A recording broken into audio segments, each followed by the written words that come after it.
भजन संगीता की पुस्तक उसका 32वें अध्याय का 9वां वचन कोई निकाल के पढ़िए बेटा,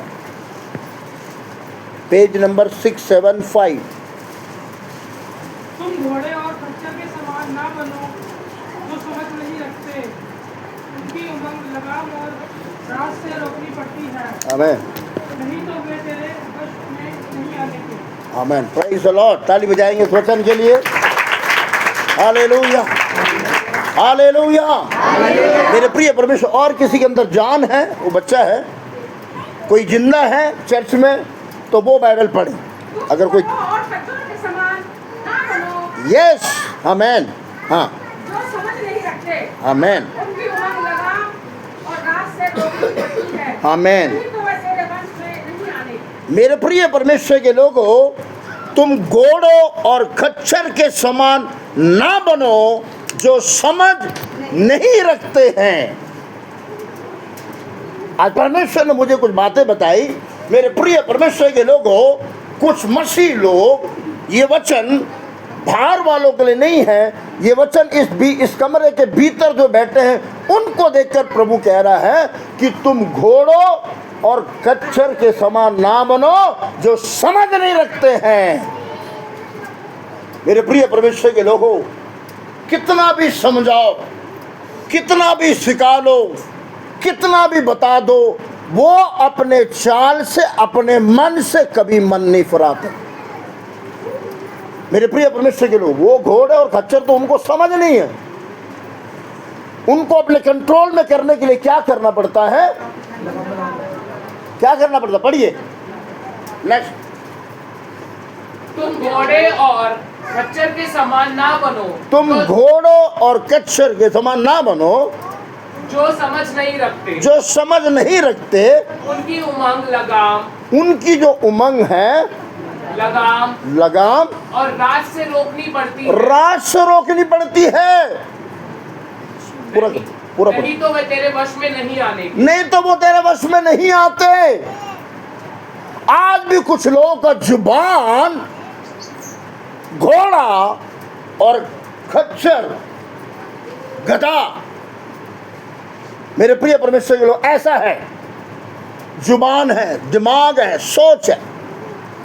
कितना भी समझाओ, कितना भी बताओ, अपने पुराने पापों से, अपने पुराने मन से वो कभी मन नहीं फिराते। इसी मुंह से हम आराधना करते हैं, इसी मुंह से हम स्तुति करते हैं, इसी मुंह से धन्यवाद करते हैं और इसी मुंह से श्राप देते हैं। आपको पता है ये जुबान आशीष के लिए बनाया है। अगर आप अभी भी गुस्से में किसी को श्राप देते हो, गाली देते हो, तो आपके लिए टिकट कंफर्म हो रहा है। मैं आपको बताता हूँ, प्रकाशित वाक्य 21:8 आप पढ़ के देखिएगा अपने घर में। यहाँ मत पढ़िए, आप अपने घर में पढ़ के देखिएगा। ये बार बार मैं आपको बोल रहा हूँ, तो मेरे प्रिय परमेश्वर कुछ है इसमें, सीखो। मेरे प्रिय परमेश्वर के लोगों, बार बार ये घोड़े और खच्चर जो है ना, इनको समझ नहीं है। इनको कंट्रोल में करने के लिए जो मालिक होता है, लगाम लगाकर लाश कर उनसे काम करवाता है। आप लोगों के साथ भी ऐसे ही हो गया। कलीसिया का टाइम कितने बजे है? कितने बजे आप आए? मेरे प्रिय परमेश्वर के लोगों, सोचिए, अभी भी आप घोड़े हो, समझ नहीं है आपके पास। 3 दिन मीटिंग अटेंड करके क्या सीखा? क्या रिजल्ट है आपके पास? 3 दिन मीटिंग हमने अटेंड करके क्या सीखा? 1 हफ्ते आएंगे, 2 हफ्ते, 3, फिर दोबारा वैसे वैसा। हम तो घोड़े हैं, हम गधे हैं, हम खच्चर हैं, क्योंकि हमें तो समझ नहीं है। प्रभु उनको तो माफ कर देगा, क्योंकि उनको समझ नहीं दिया प्रभु ने। जो समझ आपको दिया है, मुझे दिया है, हमें अपने जीवन को बदलना है। यदि आप अपने बातों से किसी का दिल तोड़ते हो और यहां पर आकर आप सोना चांदी भी चढ़ा दो, प्रभु कह रहा मैं उस भेंट को ताकूंगा तक नहीं। आमोस की पुस्तक उसका 5वां अध्याय 22वां पढ़ के देखिएगा। आप अपने मुंह से किसी को श्राप देते हो, गाली देते हो, किसी का मन तोड़ देते हो, और यहां पर अगर वर्शिप कर रहे हो, आमोस की पुस्तक उसका 5वां अध्याय 23वें वचन को पढ़ के देखा, तुम्हारे सुर को मैं सुनूंगा नहीं। तुम गाते रहो। आज कुछ चर्चों में लाइट लगा कर गा रहे, डीजे वो ये सब। मेरे प्रिय परमेश्वर के लोगों, हमारे जुबान को, मेरे प्रिय परमेश्वर की, जब आप अपने जुबान को कंट्रोल नहीं कर पा रहे, इस शरीर को कंट्रोल नहीं पा रहे, पौलुस कह रहा सबसे पहले तुम शैतान को बाद में मारना, पहले खुद को मारो। मैंने प्रचार करा था चर्च में, अपने आप से फाइट करो।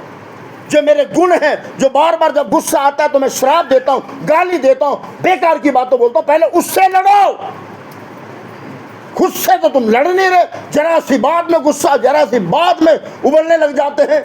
संयम का मतलब मालूम है?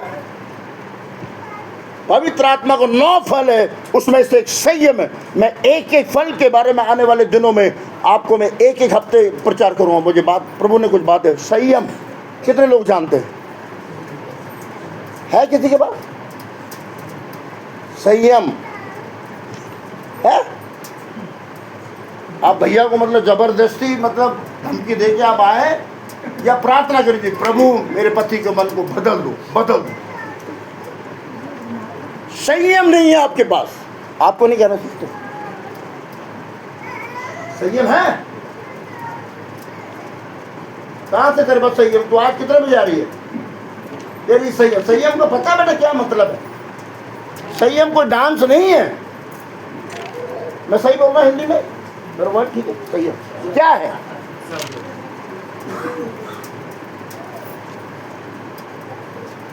संयम है? अभी आपको सामने बुला के खींच के थप्पड़ मारूं तब पता चलेगा कि तुम्हारे अंदर वो फ्रूट है या तुम एक थप्पड़ मारो मैं दीवार फाड़ कर मैं पीछे चले जाऊं। यहाँ हम नाटक कर रहे, घोड़ों के समान, खच्चर के समान, गधों के समान हम बैठकर यहाँ नाटक नहीं करना हमने। मेरे प्रिय परमेश्वर के लोग हो, उनके पास समझ नहीं है, आपके पास समझ है। मेरे प्रिय परमेश्वर के लोग हो, हमें उस समझ को यूज करना है और आज से अपने लैंग्वेज को चेंज कीजिए। आप पहले अपने खुदा से बोलिए, प्रभु मैंने किसी के लिए भी श्राप दिया है, किसी के लिए भी मैंने बुरा बोला, गाली दिया, किसी को दिल में चोट पहुंचाया, आप इस मीटिंग के पास उसे गले मिलकर, अगर वो यहाँ पर है गले मिलकर उससे माफ़ी मांगिए। अगर वो यहाँ पर नहीं है तो आप दिल में हाथ रखकर बोलिए, प्रभु मैं दिल से उसको मैं माफ़ करता हूँ। आज के बाद मैं ऐसा नहीं बोलूँगा, आज के बाद मैं घोड़ा नहीं हूँ प्रभु जी, मैं खच्चर नहीं हूँ। अगर आप इस वचन को समझते हैं, अगर इसका बेनिफिट आपको मिलेगा तो आप जरूर इसे करेंगे। मेरे प्रिय परमेश्वर के लोग हो, यीशु मसीह ने कहा जैसे नूह के दिन में हुआ वैसे ही मनुष्य के पुत्र के दिन में भी होगा। नूह के दिन में क्या हुआ? एक तरफ नूह बता रहा था कि एक ऐसी बारिश आने वाले, सब खत्म हो जाएगा, नष्ट हो जाएगा, इस नाव में आ जाओ आ जाओ आ जाओ। कोई आया? वही मनुष्य के पुत्र के दिन में भी होगा, वो हो रहा है। आप लोगों ने यीशु मसीह को इनकार कर दिया कि मेरे घर में प्रार्थना नहीं होना चाहिए। मैं बहुत निराश हुआ, मैं हिम्मत हार गया। मेरे प्रिय परमेश्वर के लोगों, तब परमेश्वर ने मुझसे बात करी। मेरे प्रिय परमेश्वर के लोगों, मैंने कहा प्रभु जो मुझे नहीं जानता है वो व्यक्ति कुछ ऐसी बातें बताए जो आपने मेरे लिए रखा है। तो मैं उन दिनों में 40 ट्रैक्स लेकर सुबह वॉकिंग करते समय पर मैं ट्रैक्स बांटने जाता था। तो वहाँ पर एक मिलिट्री मैन, रिटायर है वो भी मुझे देखकर, मुझे भी उसने आर्मी समझ लिया। तो हमारी 1-2 दिन की दोस्ती हुई, तो उसको वो ट्रैक्स बहुत पसंद आया और उसने कहा सर आप इतने बड़े आदमी, आप ये क्या कर रहे हो? आप ये तो करो, लेकिन इसके साथ साथ आप एक यूट्यूब चैनल खोलो और उसमें आप इन चीज़ों के बारे में बताओ, आपको बहुत अच्छा चलेगा। उसके बाद मैं देख रहा हूँ वो बंदा है ही नहीं वहाँ पर। मैंने क्या बोला? अनजान व्यक्ति होना चाहिए, जो मुझे जानता है वो नहीं, जो मुझे नहीं जानते। एक बार आर्यन ने मुझे बोला था बहुत साल पहले, वो तो मुझे जानता है। मैं बता रहा हूँ ना, मेरी खोपड़ी अलग है। एक दिन मैं घर में प्रार्थना करके जा रहा हूँ, प्रभु आज चिकन में आलू मटर डालकर कोई बना के खिलाए तो मज़ा आएगा। मन में सोच के मैं जा रहा हूँ और मैंने प्रार्थना करी। वो प्रार्थना खत्म होने के बाद उस घर में चाय भी नहीं मिला, पानी पिए, धन्यवाद करके हम लोग आ गए। एक बहन मेरा हाथ पकड़ के ले गई, उसे वैसे पूरा चर्च डरता है, नाम बोलूँगा तो तुम पता होगा, कांता सिस्टर। चंद्रपाल तो सामने नहीं आते, उसने मेरा हाथ पकड़ा, ले गई घर में, बैठ, ऐसी बोलती हूँ, पास जी नहीं बोलती, बैठ। मैंने क्या है सचिन में जाना, अरे बैठ ना, तेरे लिए कुछ बनाया। मैंने ठीक है, बढ़िया सा पराठा बनाया, और वो कह रही कि आज ना शाम को मेरा मन है, रोज चिकन खा खा के परेशान हो गई, आलू गोभी में डाल के मुझे बनाओ। मेरे मन में कहा, और बना के पास्टर को खिला। ये है यीशु मसीह, ये है यीशु मसीह। अब तुम कोई ऐसी अटपटी चीज बना के मत वो रखना, मैं जब बोलूं तब करना। अब पास्टर ने बोल दिया इसलिए कांता का नाम बोल न करके तुम वो मत कीजिएगा। मैं बता रहा हूं आपको, मेरे प्रिय परमेश्वर के लोग हो, आपका परमेश्वर सर्वशक्तिमान प्रभु है। नूह के दिन में जो हुआ वो मनुष्य के पुत्र के दिन में भी होगा। मेरे प्रिय परमेश्वर के लोग हो, घर की प्रार्थना मना कर दी, जूम मीटिंग के लिए भी उठाना पड़ता, बोलना पड़ता, 10-10 बार ग्रुप में डालना पड़ रहा, फिर भी आप घोड़े और खच्चर बनते जा रहे हो। समझ नहीं है आपके पास, समय का प्रयोजन करो। गलती से अमेरिका वाले ने, ईरान वाले ने या यरूशलेम वाले ने एक भी बम भारत की तरफ, दिल्ली की तरफ फेंक दिया ना, क्या होगा? एक फतेह आ गई थी जब पाकिस्तान और भारत के बीच में लड़ाई हुआ था, फतेह नामक उसको भेज दिया था, उसको तो हमने डिस्पोज कर दिया, वो नकली चाइना माल था। लेकिन ईरान चाइना माल नहीं है, अमेरिका के पास चाइना माल नहीं, भेज दिया मान लो दिल्ली में, क्या होगा? हैं? फेल हो जाएगा। लेकिन ये पता क्या कह रहे, आने दो, हम तो ऐसे परमाणु बम है पास्टर, जैसे हमने पाकिस्तान को डिस्पोज कर दिया था वो भी हम कर देंगे। ये तुम्हारा सपना है। नूह के दिन में जो हुआ वही अंत के दिन में भी होगा। बार बार हम बोल रहे, लोग बेचारे फोन करके भी बोल रहे, भैया मीटिंग में जोड़ो, मीटिंग। देखो, जो जॉब में है वो माफ है, काम पे है माफ है, जिनको नहीं आता यूट्यूब चलाना वो माफ है, लेकिन जिनको आता है, मुझसे ज़्यादा तुम लोगों का आता है, और आने के बाद भी यदि आप उसको यूज नहीं कर रहे हो तो मैं बता रहा हूँ वो नाव बन चुकी है, और उस नाव में बहुत सारे लोग चले गए हैं, और जो लापरवाही, जो समझ नहीं रख रहे हैं, उनकी समझ कब खुलेगी पता? जब नूह का जहाज बंद होगा। आपको पता बंद किसने करा? कोई बताइए, कहाँ लिखा है? यीशु मसीह ने। जोरदार ताली बजाइए। और बाइबल बताती है प्रकाशित वाक्य 30 अध्याय में, जिसे प्रभु यीशु मसीह बंद करता दुनिया की कोई ताकत खोल नहीं सकती। आपको पता है,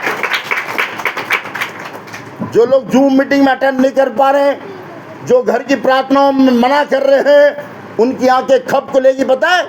जब नूह का जहाज बंद हो जाएगा, उस समय पर फोन आएगा, उस समय पर मैसेज आएगा, और उस समय पर हम लोग यहाँ नहीं होंगे, हम तो बादलों पे